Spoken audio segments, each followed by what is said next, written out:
এই আমলটা এমন আমল জিকির যেটার পরিমাণ আল্লাহ বেশি করে করতে বলেছেন। দোয়া হিসাবে যদি এটাই আপনি সারাদিন করতে থাকেন তো আপনার জন্য যথেষ্ট হবে, আল্লাহর কাছে আর কিছু না চাইলেও চলবে।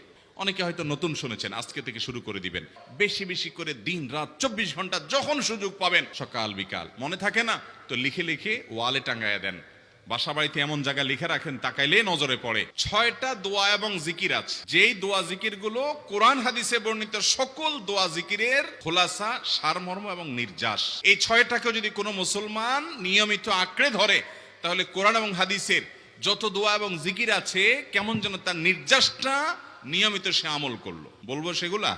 প্রিয় নবী সাল্লাল্লাহু আলাইহি সাল্লাম প্রতিটা পদে পদে, প্রতিটা কাজে কাজে, প্রতিটা মুহূর্তে মুহূর্তে আমাদেরকে জিকির শিক্ষা দিয়েছেন, দোয়া শিক্ষা দিয়েছেন। ইমানদারের জীবনে এমন একটি পদক্ষেপও নাই, এমন একটি কাজও নাই যেই কাজে কোনো না কোনো দোয়া নবী করিম সাল্লাল্লাহু আলাইহি সাল্লাম শিক্ষা দেন নাই, এমন কোনো কাজ নাই।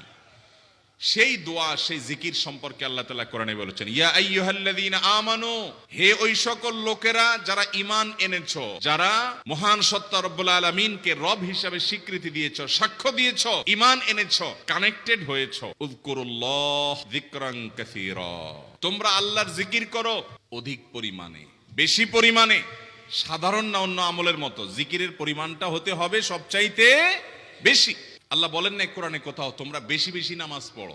এই আমলটা এমন আমল জিকির যেটার পরিমাণ আল্লাহ বেশি করে করতে বলেছেন। মুহতারাম হাজিরিন, আমাদের বেশিরভাগ মুসলমানদের অবস্থা হলো আজকাল যে নবী করিম সাল্লাল্লাহু আলাইহি সাল্লামের জিকির, যখন তিনি যে জিকির বা দোয়া করতেন, আমাদের দেশের বেশিরভাগ মুসলমান ভাইরা তার 100 ভাগের 1 ভাগ জিকির সম্পর্কেও আমরা ওয়াকিফ হাল না, জানি না, আমল তো পরের কথা।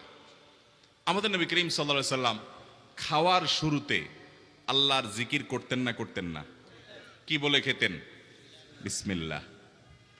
খাবার শেষে তিনি দোয়া পড়তেন না পড়তেন না? তিনি যখন ঘুমোতে যাইতেন দোয়া করতেন না?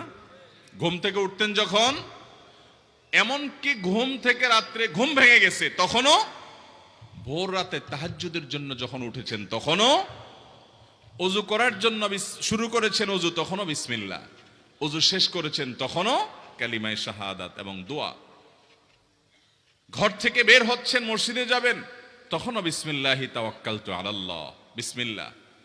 আবার মসজিদে যাচ্ছেন, পথে রাস্তায়ও দোয়া। মসজিদে যখন প্রবেশ করছেন তখনও দোয়া, দুরুদ। মসজিদে প্রবেশের পর তাহিয়াতুল ওযু, তাহিয়াতুস সালাহ মসজিদ আদায় করতেছেন, সেখানেও দোয়া। আর পুরো নামাজটা তো জিকির আর দোয়া আছেই। এরপরে নামাজের পর